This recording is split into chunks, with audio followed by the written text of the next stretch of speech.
Comme on le fait à chaque semaine, on va jaser des titres les plus populaires. D'ailleurs, c'est un segment très écouté, ça, par les auditeurs du podcast Cachemire. On va parler des titres les plus populaires à Toronto sur le TSX au cours de la dernière semaine et les moins, les plus performants, les moins bien performants, les plus mauvaises performances de la semaine. Aussi à Wall Street. Donc, sur le TSX à Toronto, là, je regarde Shopify a monté de 16% cette semaine, le titre de Shopify.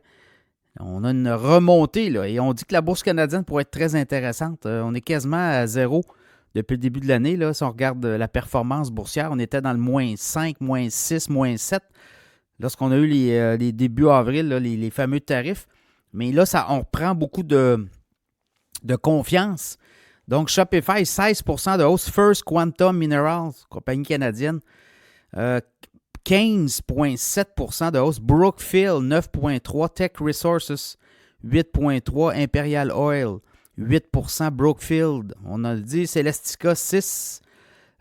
Magna, 5,8%. Manulife, 5,7%. Constellation Software, 4,3%. La CIBC, dont on parlait dans l'infolette financière Cachemire il y a quelques semaines, 3,8%.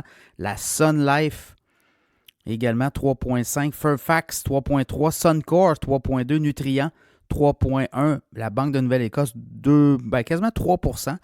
TFI, compagnie canadienne, mais québécoise, là, spécialisée dans le transport de marchandises par camion, 2,8%. La Banque nationale, 2,6%. La Banque TD, 2,6%. Power Corporation, 2%. Canadian Natural Resources, 2%. On en parlait la semaine dernière dans l'infolette financière Cachemire.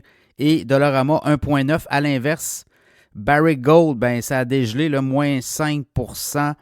Wheaton Precious Metal, moins 2,7%. Rogers Communication, moins 2,6%. Canadien Pacifique, moins 2,6. Et je regardais Agnico Eagle, moins 2,3. WSP, moins 2%. La Caisse de dépôt a vendu beaucoup d'actions de WSP. Compagnie québécoise dans l'ingénierie. King Ross Gold, moins 2%. Et l'ECN, encore là, 1,9% de baisse. Du côté des États-Unis, dans les large cap, là, les gros poids lourds, la dernière semaine, c'est Tempus AI. 30,7% de hausse. Reddit, 22,8%. Microchip Technology, 21,6%. Palantir, 20,2%. Robinhood, 20% de hausse cette semaine. Coinbase, 19,7%. Vertiv Holding, 18,7%. Trump Median Technology, 18,6%. Tesla, qui est tout un retour, 18% de hausse cette semaine. SoFi Technology, 17,3%.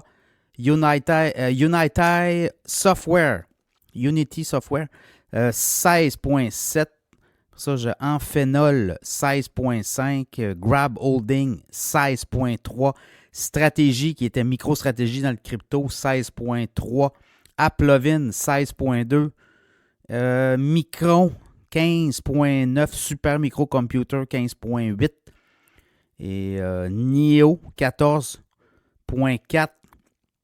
À l'inverse, les plus mauvaises performances cette semaine, quand vous regardez du côté de Wall Street, là, il y a Harmony Gold Mining, moins 12,2%. T-Mobile, moins 11,2%. United Health Group, moins 7,8%. Halliburton, moins 7,5%. Alaska Air Group, moins 7,3%. PepsiCo, moins 6,6%. Je regarde JD.com, moins 6,3%. Procter & Gamble, moins 5,6%. Barrick Mining Gold, moins 5,5%. Donc, c'est un peu ça. Verizon, moins 4,8%. Donc, c'est tout ce qui avait monté dans la dernière semaine, reprend un peu. Là, les technos ont pris le dessus. Puis les autres titres ont été un petit peu tassés. Keurig, moins 2,8%. Mondelez, moins 2,5%. Donc, voilà, c'est à peu près ça. Donc, les gagnants et perdants de la semaine. Et on va suivre ça aussi cette semaine. Là. Beaucoup de résultats financiers à venir. Et ça pourra encore donner un coup là, sur les technos. Ça sera à suivre.